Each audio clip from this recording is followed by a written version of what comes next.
네, 안녕하십니까. 결혼과 싱글의 삶 오늘 두 번째 시간으로 오늘은 기독교인이 결혼 상대를 찾을 때 고려해야 될 세 가지 조건에 대해서 이야기해보고자 합니다. 세 가지 타협할 수 없고 양보하기 힘든 조건을 한번 이야기해보자.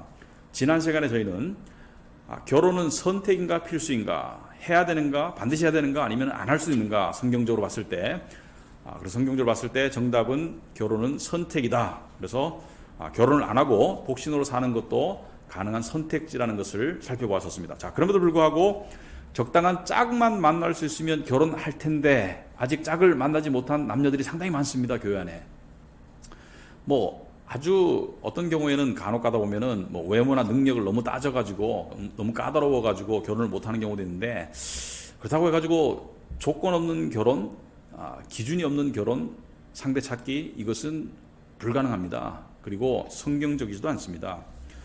저는 기독교인들도 결혼을 하기 위해서 상대를 찾을 때 반드시 조건을 따져야 된다고 생각합니다. 오히려 세상 사람들보다는 더 철두철미하게 따져야 되는 부분이 있다고 생각합니다. 그래서 거기에 관해서 세 가지 조건을 제시하고 한번 이야기를 나눠보고자 합니다. 기독교인이 결혼을 앞두고 상대를 찾을 때, 짝을 찾을 때 저는 이 세 가지 조건을 생각해 봐야 된다. 그래서 첫 번째 믿음, 두 번째 성품, 그리고 세 번째는 책임감이라고 생각합니다. 하나하나 살펴보자면은, 자, 믿음 부분.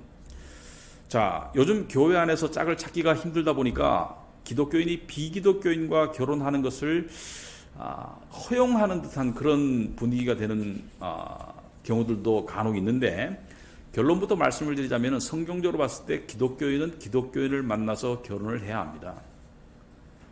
고린도후서 6장 14절 보시면은 잘 아시는 말씀이겠지만, 너희는 믿지 않는 자와 멍에를 함께 매지 말라고 했습니다.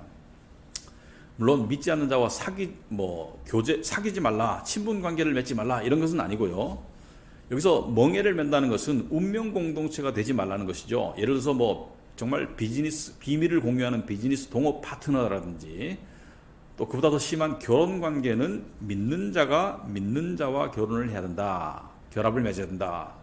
근데 어떤 분들은, 어떤 교회들은 간혹 가다가 비기독교인과 결혼을 하거나 하면서 선교적인 결혼이 될 수 있지 않냐, 말하자면은 안 믿는 사람을 결혼해서 그 사람이 믿는 사람이 될 수 있지도 않는가, 교회를 다니고 하다 보면 믿음이 생길 수 있지도 않은가 라고 말씀하시는 분들이 있는데, 저는 많은 경우에 이게 선교적 결혼이 아니고 고난의 행군으로 되는 경우를 많이 봤습니다. 물론 간혹 가다가 그런 경우가 있더라고요. 믿는 사람이 믿지 않는 사람하고 결혼을 했는데, 그 믿지 않는 분이 나중에 교회를 다니다가 우여곡절 끝에 믿음을 가지게 되고 함께 행복하게 신앙생활을 하는 경우를 간혹 봤습니다만은, 이 예외적인 경우를 일반화해가지고 할 수 없는 것이 결혼입니다. 결혼은 도박이 아니죠. 그래서 위험한 선택은 할 수가 없다. 또 어떤 분들은 고린도전서 7장에 결혼장이죠. 이런 말씀이 있습니다. 아내된 자여, 네가 남편을 구원할는지 어찌 알 수 있으며, 남편된 자여, 네가 내 아내를 구원할는지 어찌 알 수 있으리요. 믿지 않는 배우자를 구원할 수 있을지 어찌 알 수 있으리요. 잘해줘라. 근데 이 말씀은 사실 그 당시에 1세기에 초대교회 때 이미 결혼한 상태에서 한 사람이 먼저 믿음을 가졌을 경우에 그때의 경우를 이야기하는 것이지, 결혼 상대를 찾는 단계에서 적용되는 말씀은 아닙니다. 저는 개인적으로는 이렇게 생각합니다. 선교적 데이트까지는 가능한 거 아닌가. 선교적 결혼은 힘들더라도 선교적 데이트까지는 가능한 것 아닌가. 무슨 말이냐면은, 너무 상대가 괜찮은데 믿음이 없는 사람이다. 교회 데리고 와가지고 복음을 접하게 하고, 그리고 예수님을 만날 수 있는지 한번 시도는 한번 해볼 수 있지 않나, 이렇게 생각합니다. 하지만 결론적으로 결혼은 기독교인과 결혼하는 것이 안전하고 성경적이다, 이렇게 생각합니다. 두 번째, 성품에 대해서 살펴보도록 하겠습니다. 성품 부분은 사실 기독교인이나 비기독교인이나 중요하게 생각하는 부분입니다. 이 성품, 이 성격, 결혼해 보신 분들은 아시겠지만은 성품이 안 맞거나 안 좋으면 결혼생활이 상당히 힘듭니다. 그래서 성품은 분명히 따져봐야 되는데, 이 믿음과 성품, 이 관계를 볼 때 믿음이 있다고 성품이 무조건 좋지도 않고요. 어떤 경우에는 세상 사람들의 성품이 믿는 사람들보다 더 좋은 경우도 있습니다. 왜냐하면 출발선상이 다르기 때문이죠. 예를 들어서 이 깡패가 하나님의 은혜로 구원 받을 수 있죠. 구원은 하나님의 일방적인 조건 없는 사랑이니까. 그런데 그렇다 해가지고 성품이 하루아침에 바뀌지는 않습니다. 그런데 내가 성품 좋은 배우자를 원한다면 자기 자신도 성품을 성화로 가다듬어 나가는 것이 합당하다. 그래서 사실은 비슷한 성품의 사람들이 만나는 것이 통례입니다. 그래서 내가 좋은 성품의 배우자를 원한다면 나도 좋은 성품의 그런 신앙적인 성품을 갖추는 것이 중요하다. 믿음은 하나님이 일방적으로 부르셔서 그냥 은혜로 선물로 주시는 것이지만 이 성품, 성화는 하나님이 하시는 그 성화에 내가 순종으로 참여할 수 있는 나의 영역이 있다는 것을 말씀드리고 싶습니다. 자, 세 번째, 마지막으로 저는 책임감을 들고 있습니다. 자, 책임감. 앞에 두 조건들도 중요하지만 이 책임감은 결혼 생활의 근간이 되죠. 자, 그런데 왜 이 부분이 요즘 시대에 중요한가? 왜냐하면은 요즘 시대에 이 책임감에 좀 혼돈이 있는 것 같습니다. 무슨 말이냐면은 남성과 여성, 남편과 아내의 이 책임감에 혼돈이 되는 것이 요즘 시대이다. 하나님께서 최초로 아담과 하와에게 주신 책임감은 여성분들은 출산과 육아입니다.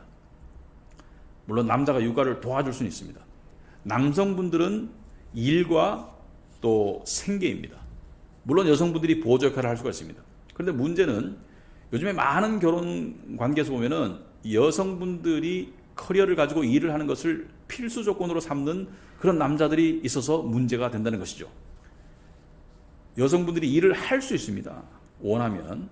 또 대도시의 삶 가운데 맞벌이가 필요해서 여성분들이 그냥 이 자발적으로 또 해서 생계를 돕겠다. 좋은 것입니다. 하지만 경제적 책임은 근본적으로 남성에게 있습니다.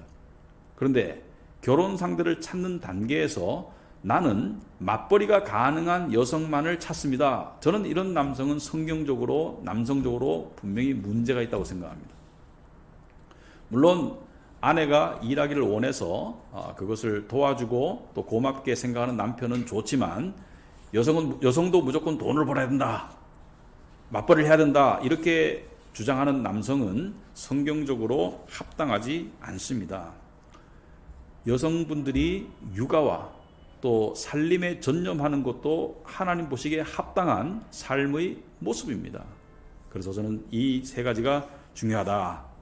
믿음, 결론적으로 성품, 또 책임감, 이 세 가지가 중요하고, 그리고 특별히 책임감 부분에서 시대가 바뀌어도 하나님께서 정하신 성 역할의 근본은 바뀌지 않는다라는 것을 말씀드리고 싶습니다. 자, 여기까지 말씀을 드렸는데 나는 독신주의자도 아니고 그렇게 까다롭지도 않은 사람인데 결혼 상대를 아직 못 찾고 있고 앞으로 찾기가 요원하다, 이렇게 절망적인 그런 상태에 계신 분들도 있을 것입니다. 뭐 교회 안에서 찾자니까 이미 짝짓기가 끝났거나 아니면 또 너무 가족 같아가지고 이 이성으로서 호감이 안 간다든지, 또는 뭐 주위의 소개는 이미 우물이 다 말라서 더 이상 소개받을 건덕지도 없다든지, 또 요즘 온라인 데이팅, 그러니까 그 기독교 크리스찬 온라인 그 매칭하는 그런 데이팅 사이트들이 있는데 사실 거기에서 매칭이 되는 경우는 아주 희박하더라고요. 그래서 저도 이것이 참 이 교회 안에서 큰 숙제이고 또 문제라고 생각했기 때문에 이 부분을 좀 저희 카비넷 교회도 어떻게 좀 해결을 해보자, 좀 우리 교회로서 역할을 해보자 해가지고 사실은 작년 말부터 올 초까지 열심히 준비해서 우리 믿는 형제 자매님들, 싱글 형제 자매님들이 같이 모여서 같이 복음을 배우고, 근본적으로 짝짓기가 근본 목적이 아니고 복음을 배우고 또 음식도 나누고 이렇게 하면서 서로 자연스럽게 이렇게 이성을 짝을 찾아갈 수 있는 그런 북클럽을 만들었다가 이 광고까지 다 해가지고 참여할 분들까지 다 모집한 상태에서 코로나 때문에 할 수 없이 취소를 했었습니다. 근데 이제 지금도 저희들이 이 프로그램을 다 준비를 하고 있습니다. 이 가스펠 커넥션이라고 해가지고 그런 프로그램을 만들어 놨는데, 제가 바라는 것은 코로나가 빨리 종식되어 가지고 하루빨리 이런 선한 일을 했으면 좋겠습니다. 성경에 보면은 믿는 가정에게, 믿는 자들에게 더욱더 선을 하라고 했는데, 저는 그 일륜지 대사죠. 믿음의 짝을 찾아주는데 우리가 도움을 줄 수 있다면은 이것도 아주 선한 일이라고 생각합니다. 그래서 하루빨리 그런 일을 할 수 있는 내년이 되었으면 좋겠다, 그런 생각을 합니다. 예, 감사합니다.